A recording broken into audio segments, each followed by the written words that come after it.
Hold up, stop the presses, time out, blow the whistle. Hang on for just a second. We got to talk about something pretty important today. Today's video is going to be just a little bit different because a woodworker friend of mine recently had an accident inside his shop. Now, thankfully, my friend is okay, but it did require some stitches to kind of get everything patched back up. But this really was a big wake-up call for me. This got me thinking about my own shop and the idea of, well, what if something like that happened in here? Am I prepared to take care of myself if something serious happened? And quite honestly, the answer is, well, probably not as prepared as I should be. So today, I want to walk through some critical first aid stuff and things that I feel like you should have on hand. I'm going to dig out the things that I do have, we'll lay them out here on the table, take a look at what I have, and also we'll talk about some things that I probably should have, and actually, I'm going to get those ordered as soon as we wrap up this video. Because like I said, I know there's a few gaps in my preparedness, and hopefully we can take care of some of that today. So let's jump right in. I'm going to dig all that stuff out, and we'll get started with the video. I'm Jeff, and you're watching Home Built Workshop.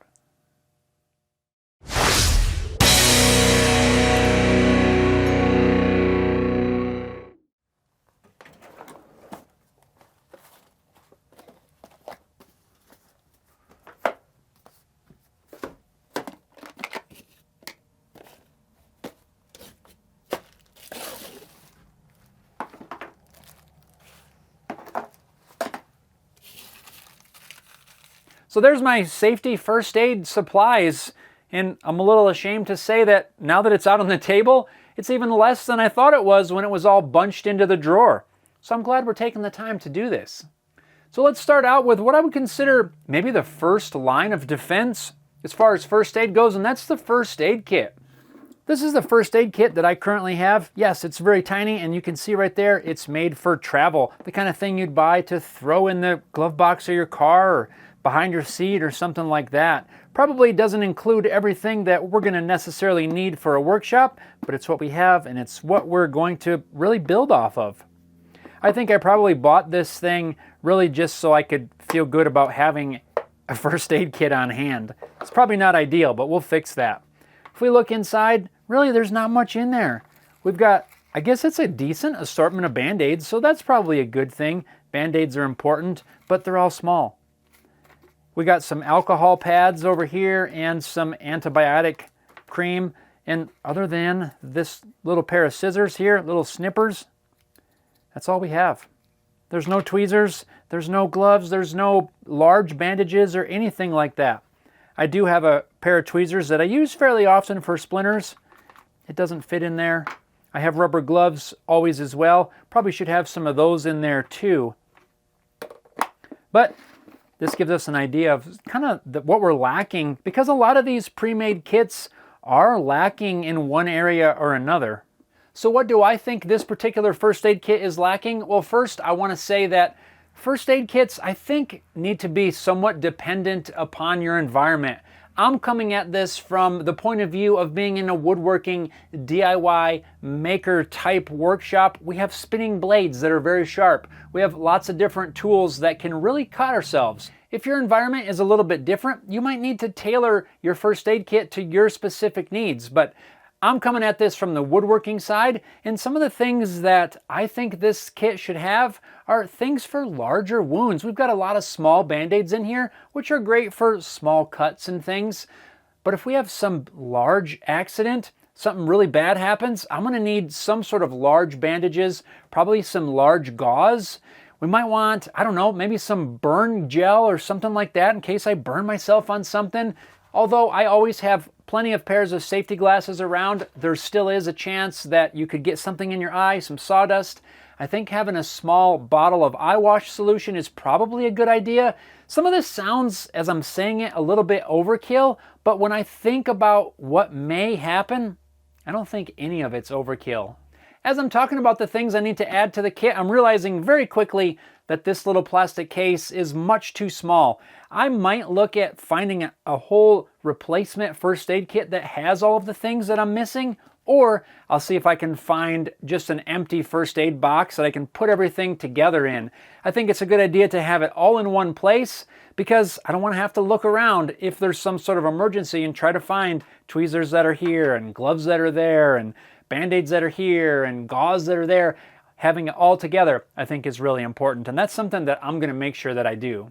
I feel pretty good that if I add some large bandages, some gauze, maybe a pair of medical scissors, and maybe a couple other little odds and ends, that this first aid kit will be pretty well equipped for handling most wounds. But what if we face an injury that's well beyond any bandage or gauze that we can put into our first aid kit?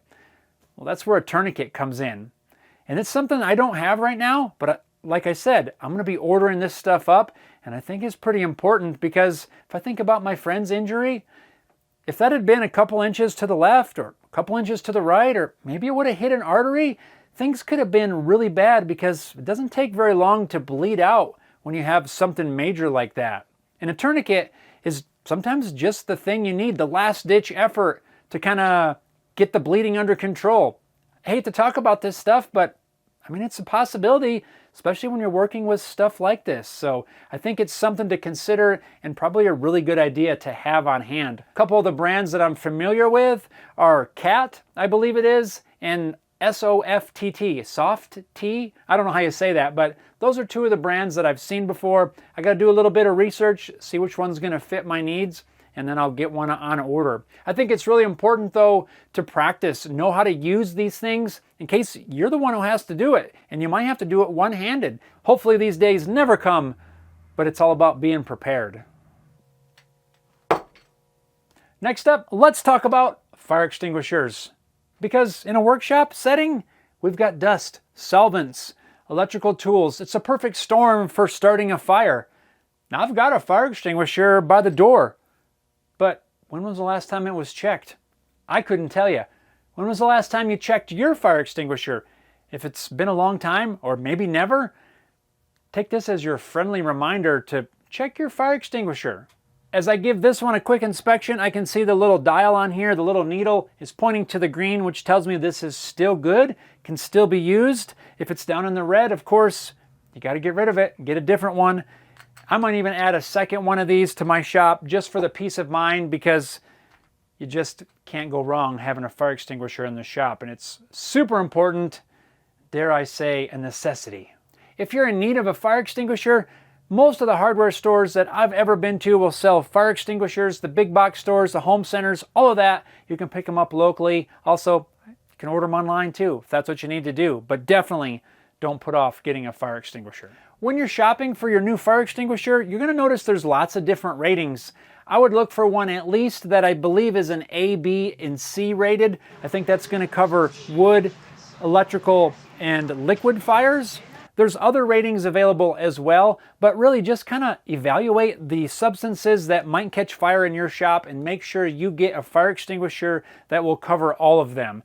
So again, do not overlook the fire extinguishers. You need to have one or two of them on hand, I think, in your workshop as well as your home. I know people personally that have lost a workshop due to fire, and you never know the circumstance. Maybe the circumstance comes up where a fire extinguisher would be just the thing that you need to stop the whole place from burning down. Don't overlook this. Have them on hand. Next up, let's just talk about something that could be broken down into separate segments, but I'm going to lump it all together and just sort of call it PPE. We're talking about personal protective equipment, and this is for things like protecting your eyes with safety glasses. I've got lots of pairs of safety glasses all over the place. I've got them hanging at different areas where I don't have to go searching for them. That's one thing that I take pretty seriously, is protecting your eyes. Also, one thing I don't mess around with anymore is protecting your hearing. I've got hearing protection all over the place, again, at different areas of my shop where I can quickly grab them, throw them on, and I'm good to go. I also have earplugs for others that may be in the shop. Not that I have people in here all that often, but I just have lots of different options in both earplugs and ear muffs. I think gloves are important for some tasks. Of course, I would never wear gloves while I'm running a table saw or drill press, something like that. But certain applications, a good pair of leather gloves can be invaluable. They also make work gloves that are very comfortable to use. If you're stacking a lot of materials, or maybe who knows what the task is, gloves can be really handy and really protect your hands. We got rubber gloves as well. I talked about these just a little bit with the first aid stuff, but I always have rubber gloves. Almost always, I guess I should say, because sometimes I don't. But rubber gloves are great for keeping solvents and finishes off your hands, and I highly recommend them. We all know that working in a wood shop, pretty much any operation you do is going to create a lot of dust. So you need to protect your breathing, and there's a lot of ways to do that. You can use some of these simple dust masks, but what I like to do is to wear more of a dedicated respirator. These dust masks work okay, but they don't seal well around your face. That's where a respirator really shines. Depending on what you're doing with your respirator, you're going to maybe want different filters. There's different ratings for different operations, depending on whether you're sanding and you're dealing with dust, or if you're doing finishing and you're dealing with vapors. Just make sure you get the correct one for your application. But I highly recommend this. It's got a really good seal on there, really fits well to your face. And I'll put links down below in the description for this particular one. I've had really good luck with it. It's basically the same as the one that I use for sanding, except I think this is like the deluxe version, or I don't remember. I'll put a link down below for this one in particular, but it works really well. I feel like overall, we've kind of touched on a wide array. Mainly I wanted to focus on the first aid stuff and making sure that my first aid kit can adequately handle almost every single type of injury you can think of. But then that got me on a roll, talking about PPE and other things, fire extinguishers. I think really I've covered most of the bases, and hopefully I've given you some things to think about. While this discussion was brought on by the unfortunate fact that a friend of mine recently got hurt in his workshop, it's also served as a reminder to myself and hopefully to you that a workshop should be a place we go to work on things, to build things. But it can also be a place where things go wrong really fast. Accidents happen in an instant, and I think it's really important that we all be prepared just in case something like this ever happens. Although we hope it never does. By looking at a few of these things, by being prepared, having some things on hand, it can make a big difference in the outcome of an unfortunate accident. And this is where I open it up to all of you. I want you to go down in that comment section, leave me a comment, let me know what sort of things do you keep in your first aid kit, in your PPE, what things do you do to be prepared for different accidents. And also, if you spot something that I'm missing here, let me know. I'd love to hear if there's something I'm missing. Maybe I just overlooked it. Thanks a lot for watching, everybody. I hope you found this helpful. Stay safe, keep on building, and we'll see you next time. Tiny first aid kit, you, my friend, are about to get restocked because I'm off to order a whole lot more supplies. All those bandages, I gotta get those gauze, one of those tourniquets, probably some other things, burn gel. Yeah, don't forget the burn gel. That'll be good. What else do we need? Probably maybe some ace bandages. I don't know. We'll just get a whole bunch of stuff.